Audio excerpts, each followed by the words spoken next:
All right, welcome back to another episode of season two in the Opposite for Cheating podcast. I'm excited today to talk to Lew Ludwig, not Ludwig, but could be today because Lew and I have talked in the past, and he's invited me to speak at his school at Denison, but also because he is a math instructor and is coming at this, the whole AI conversation and how do we teach for integrity in the age of AI, from not only a former director of a teaching center, but also as a STEM faculty member. So welcome, Lew.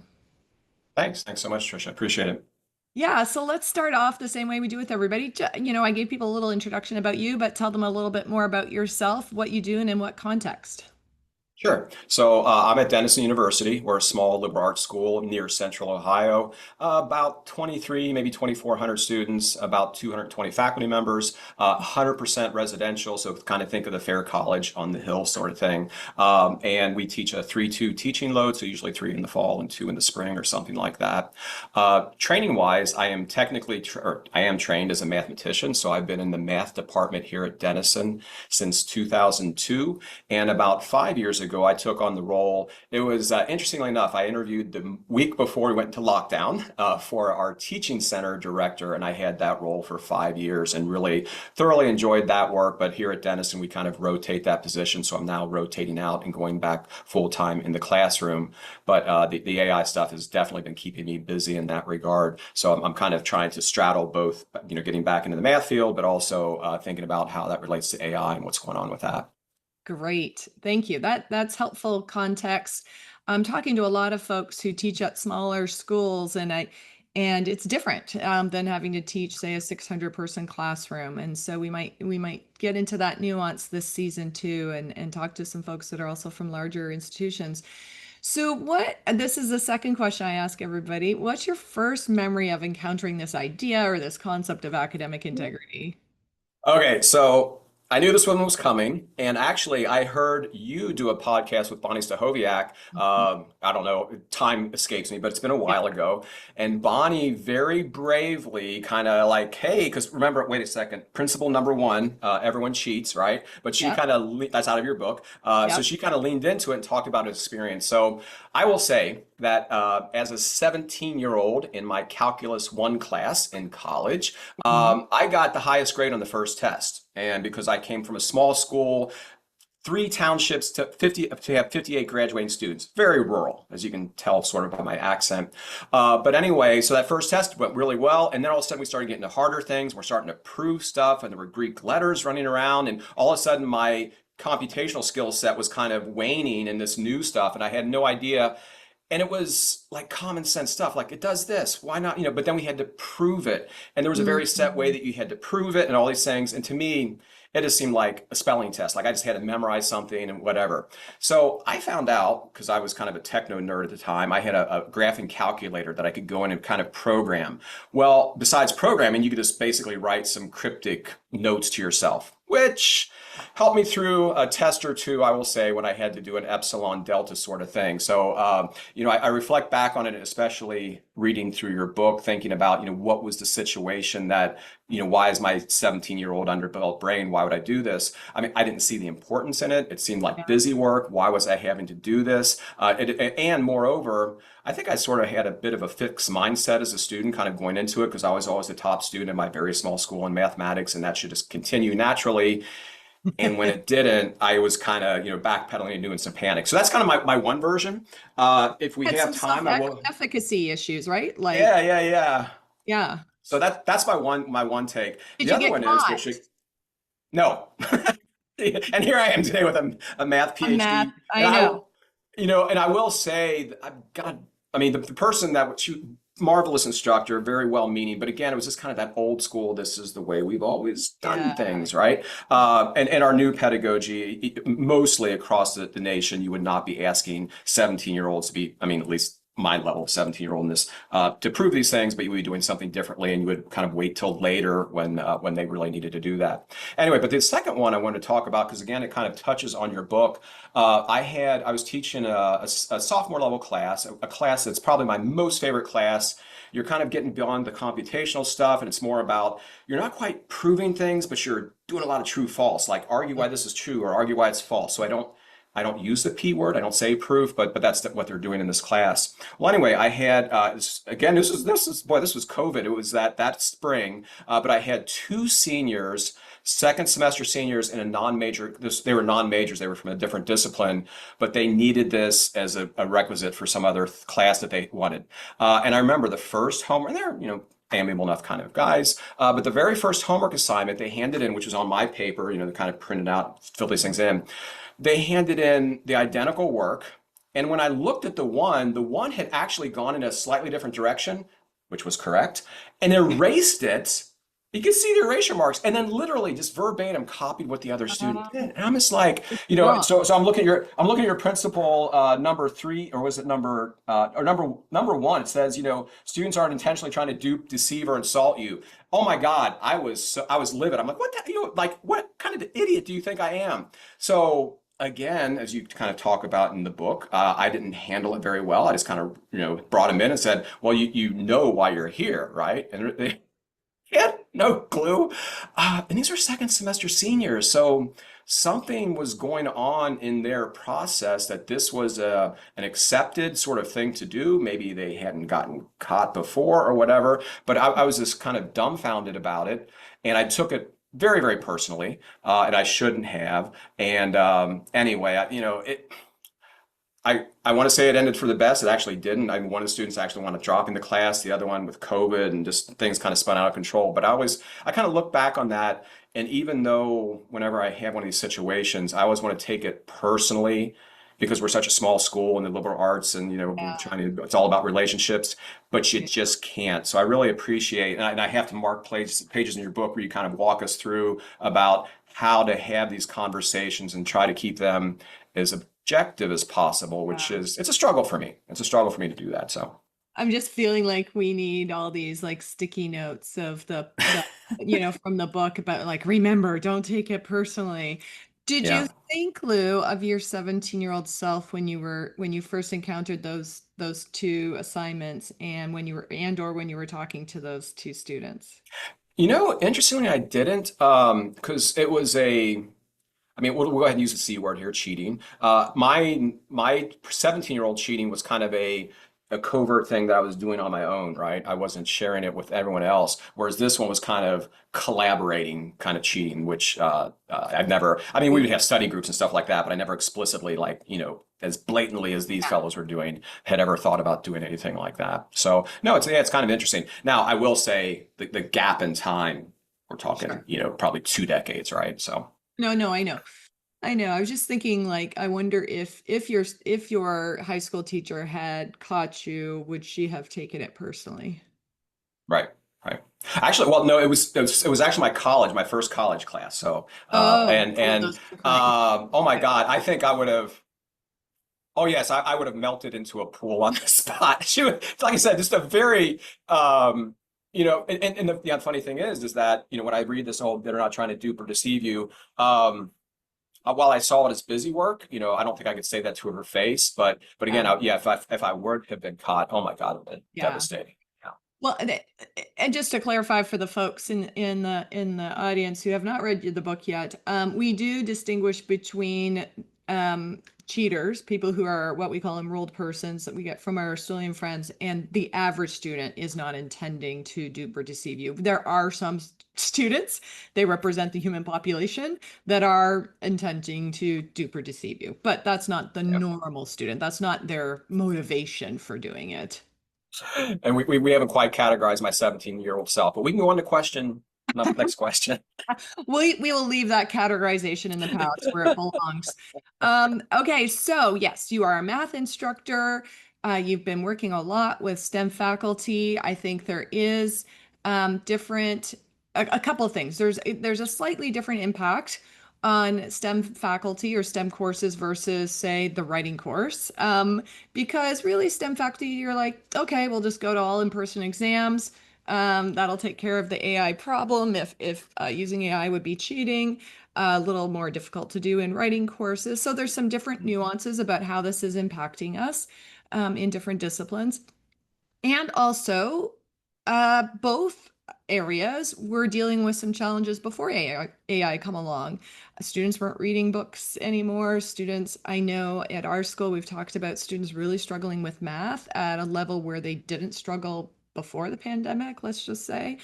And so, what have you been doing yourself as a teacher of math, but also in terms of your 5 years with the center, helping other faculty, STEM faculty, deal with teaching for integrity in the age of AI? Yeah. You kind of alluded to this already. I mean, a lot of these problems existed already. Students can't read, they can't write, they Yeah. can't do math, they can't think, reason. We've heard all these things. You even get kind of, it's interesting as I've been around here at Denison long enough that you get faculty who are like in their 10th or 15th year starting to pull that kids these days sort of comment.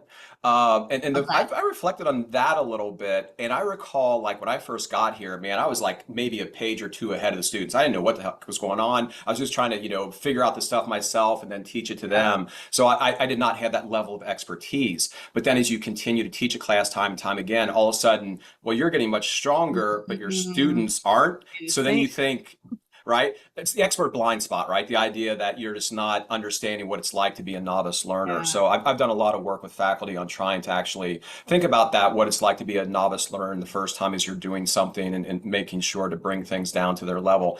And this is all pre-AI sort of thing. But anyway, I think a lot of this stuff has already existed. And AI has just kind of really exacerbated a lot of the things that we can do. I will say it's interesting November 29, 2022, that's when ChatGPT 3.5 was released. By that December, I was already playing around with it as a center director, trying to figure out what it could use. Interestingly, I was on sabbatical from teaching that whole year, so I didn't get a chance to actually do it in the Wow. classroom. So then in the fall, I thought, oh, I'm going to, lean into this, and we're going to use this. And I asked the students what they had available to them, and then I basically just started teaching like AI didn't exist because I didn't really think about it consciously. And as times kind of moved on, and I thought about whether to incorporate or not, I think we need to give each other a little bit of a pass. That there are some instances where AI could be useful, might be useful, but there's Yeah. other instances where it's really going to take that friction out of learning. And Maha Bali has this analogy where she talks about a bakery, right? Or basically making a cake. So Yeah. making a cake from scratch with the eggs and the flour and all that, that's kind of the entry level stuff. We don't want any AI in the room. The next level is well, maybe you're trying to make it look like a fancy cake, so you want to decorate it. So the inside, maybe you'll use a box mix or something. Maybe that's a little AI. And then, you can imagine by your junior or senior year, as you're working on a large project, now you're the wedding planner, right? And you're going to need a cake, but you're not necessarily going to make that cake yourself. You might actually farm that out, but then kind of co-op and do these larger things and keep track of them. And I think we need to start thinking about things in those ways. Again, with the STEM, as you alluded to already, like in a calculus class, I can kind of get by with that, even though, interestingly, I do have a take-home test that they do, and it got dubbed during COVID the cheat-proof calculus test, which is another whole story. But it's this idea where students are kind of working on a project and developing their own test over a week's time. Cool. It was interesting. It was AI proof for quite some time, but then the O3 model is starting to make some pretty serious headway with this thing. So I'll have to rethink that. But I think where we're headed with all this, we can try to think about trying to outwit the students and what's going on. Um, I think there's a kind of a bigger issue happening here is that, we talk about academic integrity and cheating and students these days and what they're doing. And we're really kind of having this, kind of us against them sort of thing. And if you follow Mark Watkins, he does a lot of writing on AI, and he actually writes for the Chronicle. And one of his very first piece in the Chronicle in August of last year was about how faculty and students have to kind of rebuild that trust that's going on. And, we talked about this a little bit beforehand. I kind of liken it almost to like a Hunger Games situation. So instead of having 12 or 13 districts, you have two. You have the faculty and you have the students, and we're kind of at each other's throats. We think one's cheating, the other one thinks we're doing whatever. But in reality, the capital, i.e., the tech giants that are just continuously throwing the stuff out at us, I think that's a big problem, and we really need to. It's not going to happen, but boy, wouldn't it be great just to put a pause on that? We don't need to keep having all these technologies thrown at us. We're worried about text generation, which was like 2, 3 years ago. The Yeah. capabilities of these things now are just so far beyond that. No one's keeping up with it and what it means in the pedagogical realm. But anyway, I think as faculty and students, we need to kind of pull back and think about the trust and trying to reestablish that. Yeah. And part of that's going to be some hard work from the faculty end because, there were some times where we were kind of asking them to do stuff because, well, that's just the way we always done it. Well, was it important? Was it good for my? Well, it's just the way we always done it, right? So there's a old story about grandma's pot roast and why you make it the way you do. It's just the way we always done it. And I think what the AI is forcing us to do is to kind of reflect on what we've always asked students to do and to Mhm. think about one, is it worthwhile? Those epsilon-delta proofs, not worthwhile for me, right? So is it worthwhile? Is it meaningful for students? And the thing is this is the interesting part. There are some existing things already out there that we can use Yeah. that folks like me are just too lazy to use, right? Tilt by Wilkelmes, right? She came through with this transparency in learning and teaching, the idea that before you give them all the instructions of what you're supposed to do, why are they doing it? What's the reason? What's the purpose? Why is it going to, why do you need it for this class? Why do you need it for the major? Why do you need it for your career? Yeah. These sorts of things, they've existed pre-AI, and it turns out that AI can actually help you tilt your assignments very easily. So anyway, I think there's some existing things out there that we can already do to kind of lean into that to kind of help I don't know what the right word is, recalibrate, I guess, what we've been doing, what Yeah. we're expecting of our students. I love that answer. It touches on so many things. So let me see if I can sum it up and if I heard you correctly. So the first thing I heard is maybe there's some scaffolding, right? So we got our foundational courses in math or chemistry or physics or whatever, where you have to learn basic foundational concepts because otherwise you're not going to be able to critique the output of AI. You're not going to be able to judge whether that cake is what to use the wedding planner, whether that cake's going to meet your client's expectations, whether it's going to taste good. You do want to have some quality control over that cake, even if you're not making it as the wedding planner, right?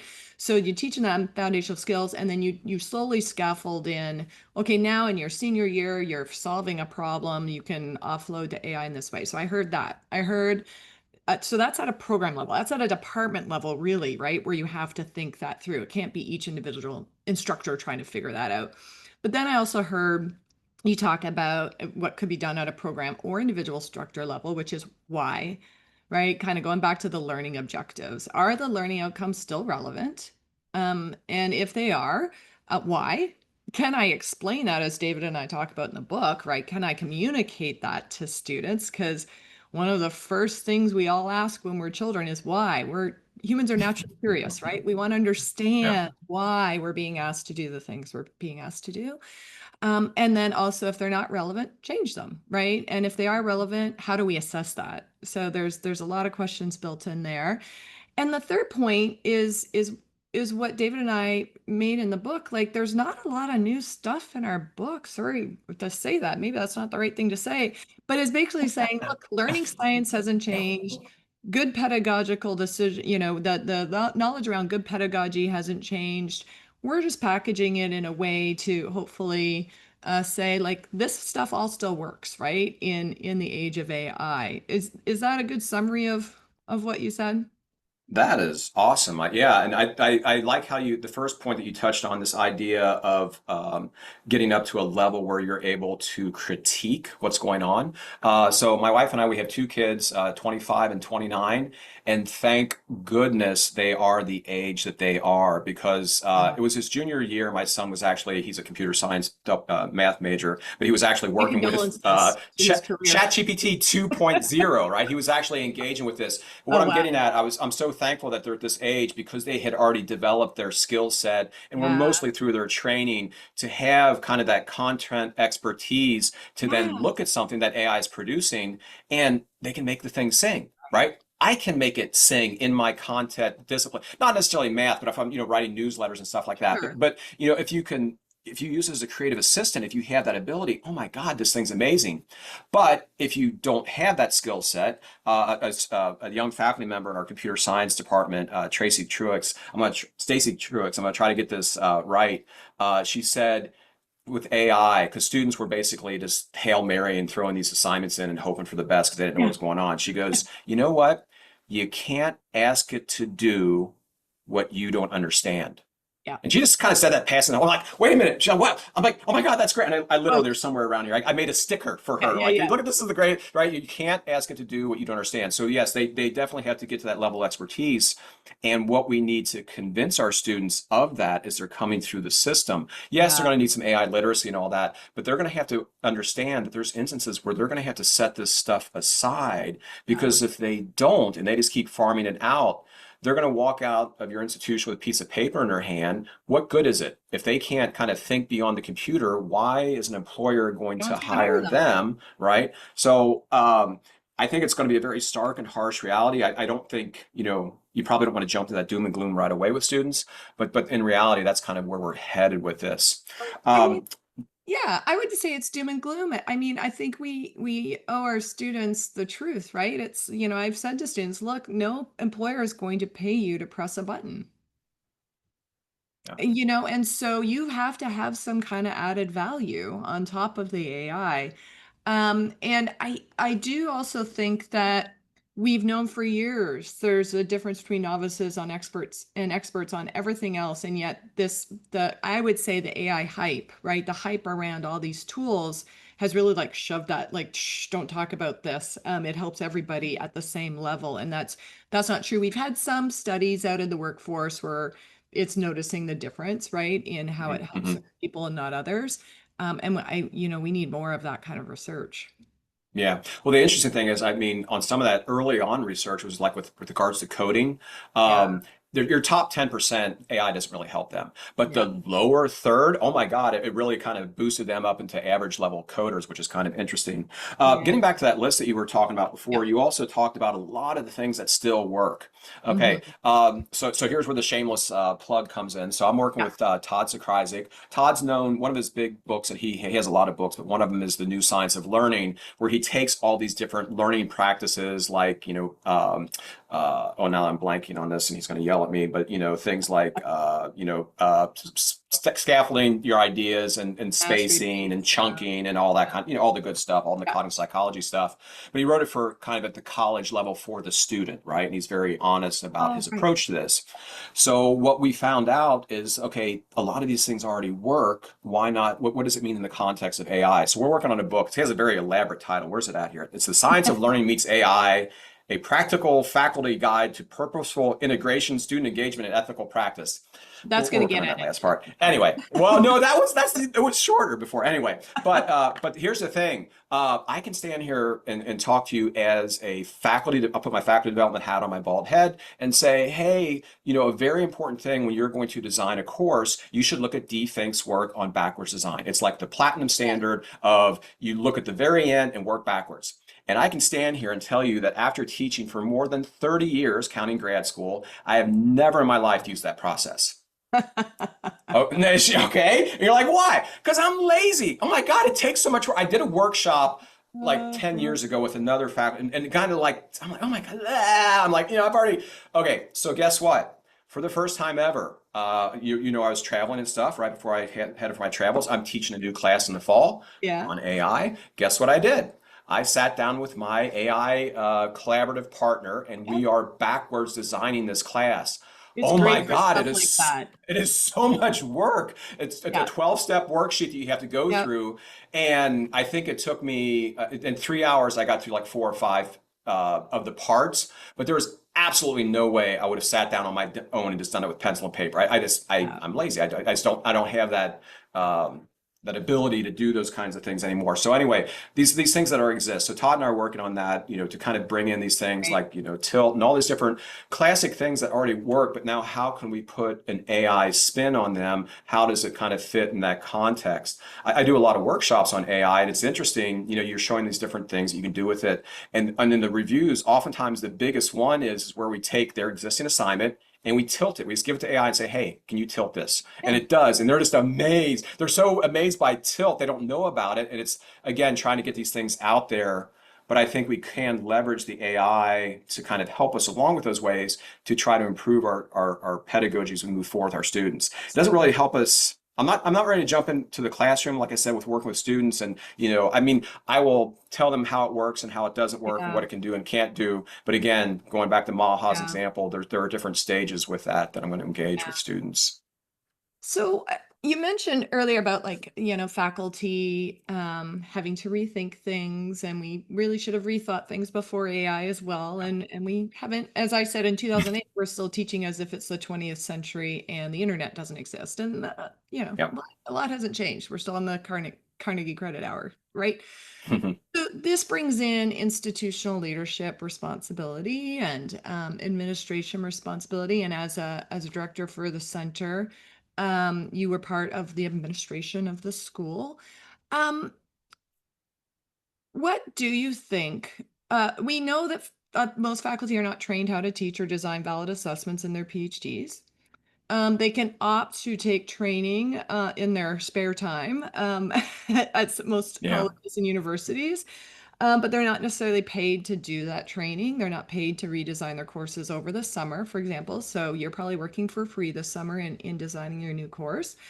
Um, what say you about that? And also, then, there's been a recent conversation on LinkedIn about resisting faculty who are resisting Gen AI getting involved in their Mm. teaching. You just said I'm fine with it being used for like helping me design a course, but maybe not for like in my teaching, like grading and that kind of thing. So from an administrator or the campus leadership perspective, what have been your thoughts around leadership support of this and some schools mandating that faculty must use it? Yeah, I would say so. Most of the experience that I've had working with other schools is trying to get kind of an early handle of what's going on. But I do see a lot of paralysis where administrators they want to get it right, right? They want to make sure that this is going to work. This we can have one statement for the syllabus, and this will be the board, And Right. it's just like, and in this world, you just can't do that. The other thing is that with the paralysis is you don't want to make a mistake. You don't want to look foolish. You don't want to look whatever.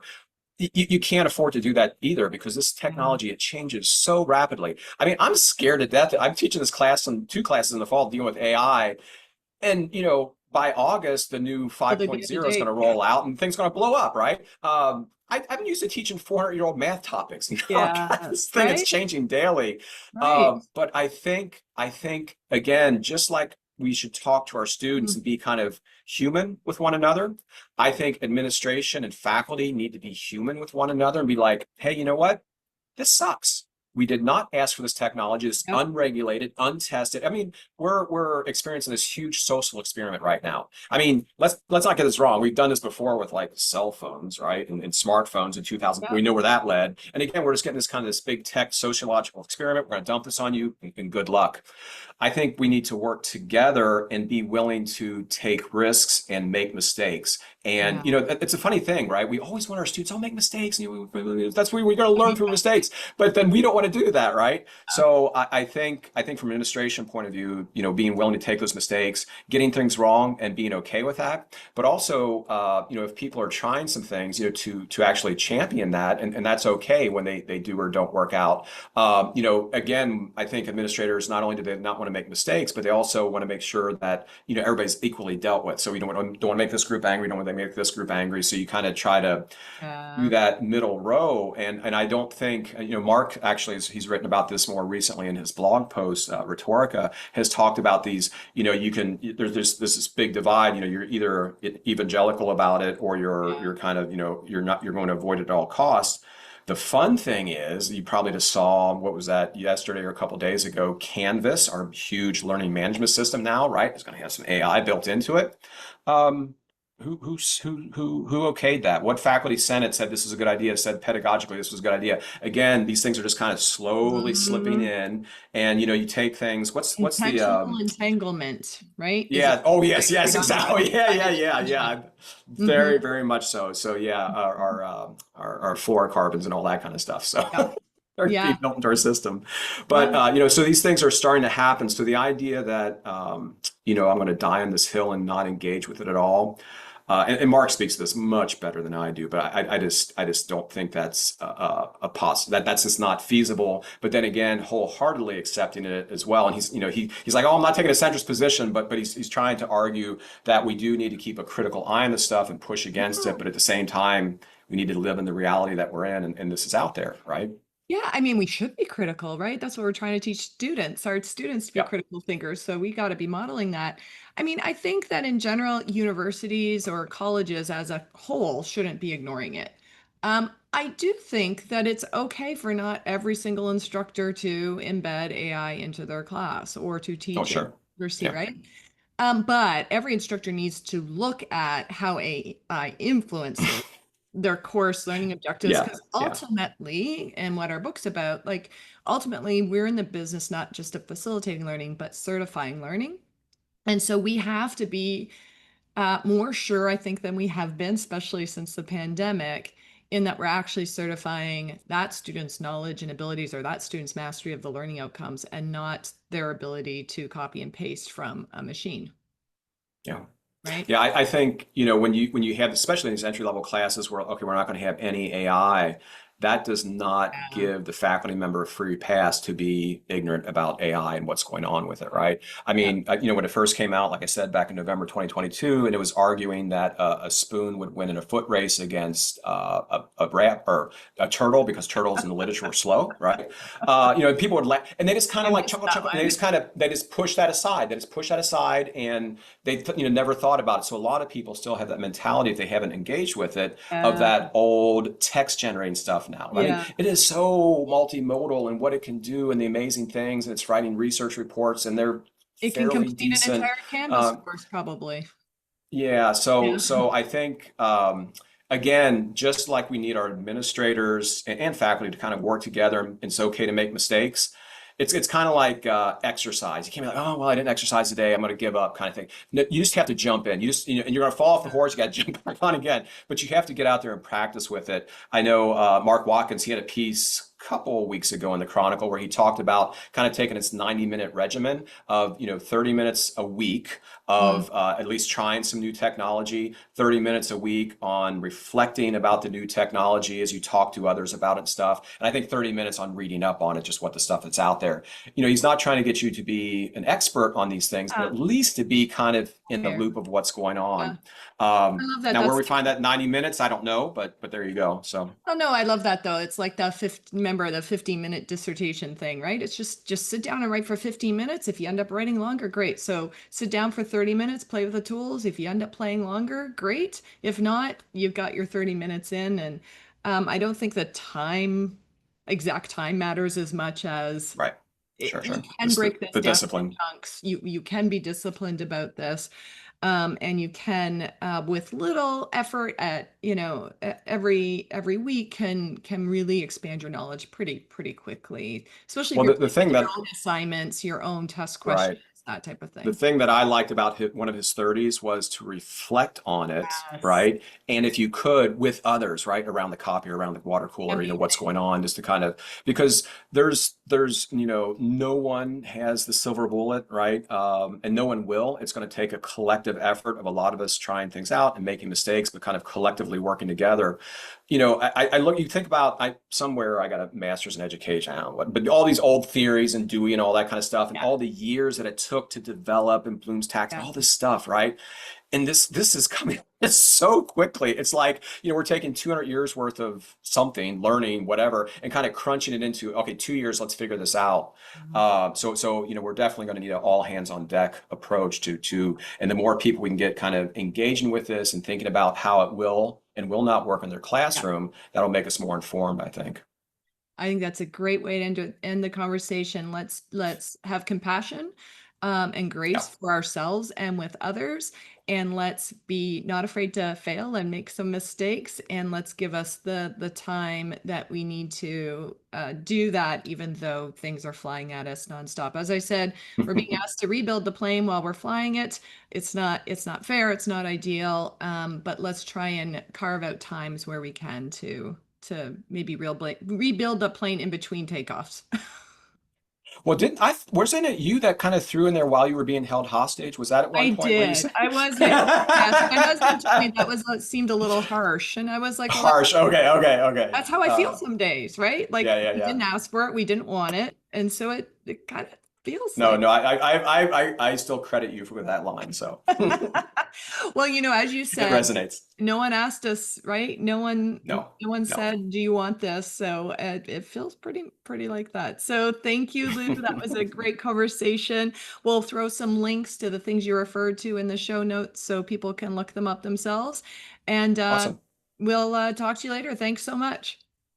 Thank you. Appreciate it.